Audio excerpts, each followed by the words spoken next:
Islom hozirgi Tojikiston hududiga 1000 yildan ko'proq vaqt avval kirib kelgan. Haq din bilan birga yozuv, ta'lim, ilm-fan va madaniy tizim ham paydo bo'ldi. Islom sabab mintaqadan olimlar chiqdi. Madrasalar, kutubxonalar va universitet an'anasi shakllandi. Islom Markaziy Osiyoda madaniyat, axloq va milliy o'zlikning asosi bo'lgan. Biroq bu turmush tarzi 20-asrda xudosiz sovet hokimiyati o'rnatilgandan so'ng zo'ravonlik yo'li bilan uzib qo'yildi.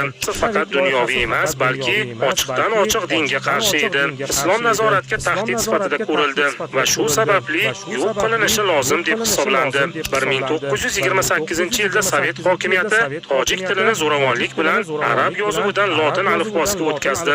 1940-yilda esa lotin alifbosini kiril yozuviga almashtirdi. Odamlar o'z qadriyatlaridan, ilmiy kitoblaridan va diniy ta'limdan mahrum etildi. Islomni xalq xotirasidan sug'urib tashlashga urinishdi. SSSR parchalanganidan